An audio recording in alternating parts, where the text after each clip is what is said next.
Hi friends, I am OP Mishra and you are watching Exim guide. आज इस video में हम सीखेंगे कि आप एयर रेट किस प्रकार से मांगेंगे, कौन कौन सी इंफॉर्मेशन आपके पास होनी चाहिए एयर रेट मांगने से पहले, और जब आपको एयर रेट मिल जाता है तो उसको आप अंडरस्टैंड कैसे करेंगे, समझेंगे कैसे, जिससे आपको शिपमेंट में किसी भी प्रकार की गलती ना हो और आप एक प्रॉफिटेबल एयर शिपमेंट कर पाए। तो अगर आप फर्स्ट टाइम हमारे चैनल में आए हैं तो अभी सब्सक्राइब कर लें। Let's start.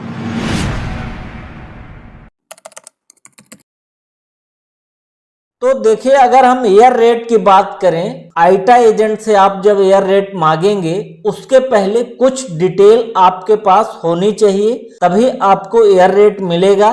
तो यहाँ पे मैं आपको डिटेल पहले बता दूं कि क्या क्या डिटेल आपके पास होना चाहिए। तो अगर हम फर्स्ट ऑप्शन की बात करें तो आपको ये पता होना चाहिए कि एयरपोर्ट आप लोडिंग कौन सा है और एयरपोर्ट आप डिस्चार्ज कौन सा है, यानी कहां से आपका कार्गो लोड होगा और कहां तक जाएगा। दूसरा, एयर शिपमेंट में आपको कार्गो का नेम पता होना चाहिए। अगर कार्गो का नेम नहीं पता है तो आपको ये जरूर पता होना चाहिए कि कार्गो डेंजरस है या नॉन डेंजरस है, क्योंकि एयर शिपमेंट से अगर हम डीजी कार्गो मूव करते हैं तो वहां पे बहुत सारे अप्रूवल लेना पड़ता है, तभी आप मूव कर पाएंगे, नहीं तो आपको बहुत सारी पेनाल्टी लग जाती है। तीसरा, एयर शिपमेंट में आपको नंबर ऑफ पैकेजेज पता होना चाहिए कि कितने पैकेज आपका कार्गो है, और हर पैकेज का आपको वेट पता होना चाहिए, और हर पैकेज का आपको डायमेंशन पता होना चाहिए, कितनी उसकी लंबाई है, कितनी चौड़ाई है और कितना उसका हाइट है। ये बहुत ही इंपॉर्टेंट पॉइंट है कि आपको लेंथ, विड्थ और हाइट पता होना चाहिए, क्योंकि फ्लाइट की कैपेसिटी होती है, किसी में हाइट का लिमिटेशन होता है, किसी में लेंथ का लिमिटेशन होता है। तो अगर आप गलत डायमेंशन के बेस पे रेट मांगेंगे तो आपको फाइनल बुकिंग में वेरिएशन आ जाएगा और आपका शिपमेंट लॉस में जा सकता है। इसके अलावा फिफ्थ जो इम्पोर्टेंट पॉइंट है, आपको ये पता होना चाहिए कि कार्गो आपका स्टैकेबल है या नहीं, यानी आप एक कार्गो के ऊपर दूसरे कार्गो को रख सकते हैं या नहीं रख सकते हैं। अगर कार्गो स्टैकेबल नहीं होता तो बहुत बार हमको ज्यादा एयर फ्रेट चार्जेस पे करने होते हैं। और 6, अगर आपको एचएस कोड पता है तो बहुत अच्छा है, क्योंकि बहुत सारे कंट्री का ये रिक्वायरमेंट होता है, लेकिन ये ऑप्शनल है, इसके बिना भी आप रेट मांग सकते हैं। तो ये मेनली ये 5 जो इम्पोर्टेंट इंफॉर्मेशन है आपको रेट मांगने के पहले आपके पास होनी चाहिए। तो अगर आपसे कोई रेट मांग रहा है तो आप उससे भी ये इंफॉर्मेशन मांग सकते हैं और आप सामने वाले आईटा एजेंट को ये प्रोवाइड करा सकते हैं। अब देखिए, once you have all the information, तो बात आती है हम रेट मांगे कैसे। बहुत सारे लोगों को मेल लिखने में भी प्रॉब्लम होती है, बहुत सारे लोग नई नई कंपनी में ज्वाइन करते हैं तो उनको काफी कंफ्यूजन होता है। तो हम यहाँ पे आपको एक छोटा सा और काफी सरल फॉर्मेट यहाँ पे बता रहे हैं कि इस फॉर्मेट में आप मेल लिख सकते हैं। तो आप पहले डियर सर, मैडम या सेल्स टीम, आप जो भी लिखना चाहें लिख सकते हैं। अगर आपको नाम पता है तो आप नाम भी लिख सकते हैं। उसके बाद आप ग्रीटिंग्स कर दें, गुड मॉर्निंग, गुड डे, और उसके बाद आप इस प्रकार से लिख सकते हैं, please quote me best air freight for below, या please provide me air freight for below. उसके बाद नीचे अब आपको इंफॉर्मेशन बतानी है, जिस इंफॉर्मेशन की हम बात कर रहे थे कि होनी चाहिए। एयरपोर्ट ऑफ लोडिंग हम सिंगापुर ले रहे हैं, एयरपोर्ट ऑफ डिस्चार्ज यहाँ पे आप देख सकते हैं अबू धाबी यूएई। उसके बाद कार्गो नेम, जो भी आपके कार्गो का नेम है आप यहाँ पे लिख देंगे। अगर आपको कार्गो नेम नहीं पता है और ये पता है कि कार्गो नॉन डीजी है तो आप जनरल कार्गो यहाँ पे मेंशन कर सकते हैं। उसके बाद नंबर ऑफ पैकेजेज आपको लिखना चाहिए, कितने पैकेज आप कार्गो है। उसके बाद वेट ईच पैकेज का आपको लिखना है, क्योंकि यहाँ पे वेट का भी लिमिटेशन होता है बहुत सारे कैरियर में कि वो इतने वेट तक ही एक्सेप्ट करते हैं। इसके अलावा डायमेंशन मोस्ट इंपॉर्टेंट है, आपको क्लियर डायमेंशन पता होना चाहिए, चाहे आप सेंटीमीटर में मांग लीजिए, इंच में मांग लीजिए, जिसमें भी है,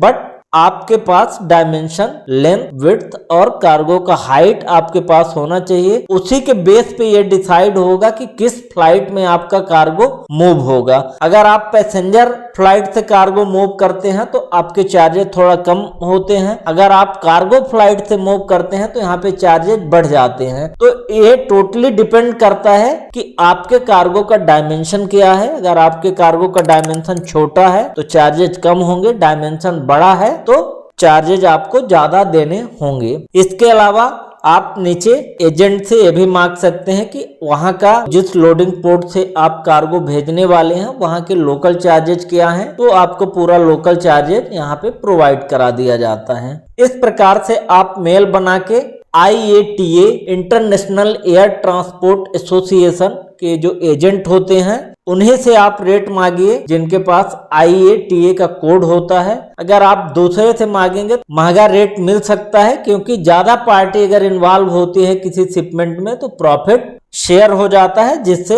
आपके शिपमेंट में प्रॉफिट आपको कम होगा।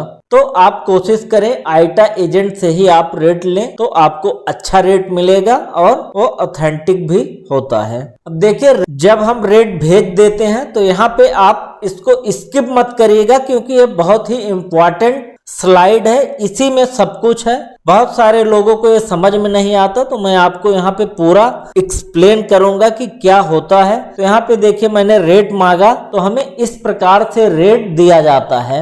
यहाँ पे आप देख सकते हैं दिया गया है कि Singapore to Abu Dhabi airport to airport general cargo के लिए वैलिड है। उसके बाद यहाँ पे दिया है कि मिनिमम सिंगापुर डॉलर 116 पर शिपमेंट, यानी आपके कार्गो का वेट डायमेंशन जो भी हो मिनिमम इतना आपको देना ही पड़ेगा। अगर आपका कार्गो 1 किलो भी है तो आपको इतना मिनिमम पे करना होगा, तो ये मिनिमम चार्जेज हो जाता है। उसके बाद आता है कि अगर मिनिमम से ज्यादा आपका पर केजी का रेट आ रहा है, चार्जेज हो रहे हैं, तो आपको फिर पर केजी अप्लीकेबल हो जाएगा। तो यहाँ पे आप देखिए मिनिमम, या उसके बाद मिनिमम के बाद जो स्लॉट आता है -45 केजी का, यानी 45 किलो के अंदर अगर आपका कार्गो है तो आपको बहुत ज्यादा हाई चार्जेस देने पड़ते हैं। 23.62 यहाँ पे केजी यहाँ पे रेट दिखाई दे रहा है, तो आप देख सकते हैं। और यहीं पे अगर आपका कार्गो +45 स्लॉट में चला जाता है तो आप देख सकते हैं 2.70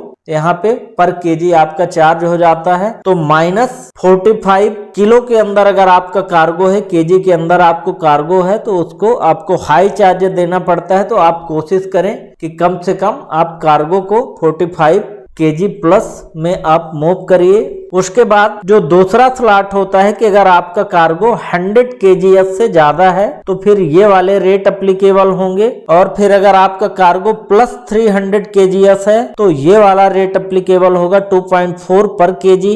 अगर आपका कार्गो 500 kgs है तो ये रेट अप्लीकेबल होगा, और 1000 kg के ऊपर जितना भी आपका होगा, अगर 1000 प्लस है तो 2.2 पर केजी यहाँ पे रेट होगा। साथ में आपको फ्यूल सरचार्ज और सिक्योरिटी सरचार्ज, ये फ्रेट के साथ आपको इंक्लूड करना है सभी में। तो ये दोनों सभी स्लॉट में ऐड आपको कर लेना है, तभी आपकी कॉस्टिंग सही आएगी। इधर लेफ्ट साइड में आपको कैरियर का नाम दिया है, रूट बताया गया है कि कहां से जाएगी। जैसे अगर AI की बात करें तो वाया बॉम्बे है, उसके बाद KU via BKK Bangkok and Kuwait से होकर अबू धाबी जाएगी, और EY जो है वो डायरेक्ट कैरियर है। तो यहाँ पे अगर आपकी फ्लाइट डायरेक्ट होगी तो आपका ट्रांजिट टाइम कम होगा। इस प्रकार से आपको रेट मिल जाता है। तो जिस भी कस्टमर को आप कोट करना चाहते हैं, रेट देना चाहते हैं, तो अपना प्रॉफिट यहाँ पे आपका जो प्रॉफिट मार्कअप है वो ऐड करके आप अपने शिपमेंट की हैंडलिंग ऐड करके और सामने वाली पार्टी को आप रेट दे सकते हैं। तो होप अब आप आसानी से किसी भी एयर शिपमेंट के लिए रेट मांग सकते हैं और उसको समझ के और कोट कर सकते हैं और एक प्रॉफिटेबल एयर शिपमेंट कर सकते हैं। वीडियो पसंद आई हो तो चैनल को सब्सक्राइब कर दें। किसी भी प्रकार के अगर आपको प्रॉब्लम है तो आप कमेंट में हमसे पूछ सकते हैं, हम जरूर आपको रिप्लाई करेंगे। और मिलते हैं नेक्स्ट वीडियो के साथ, तब तक के लिए गुड बाय।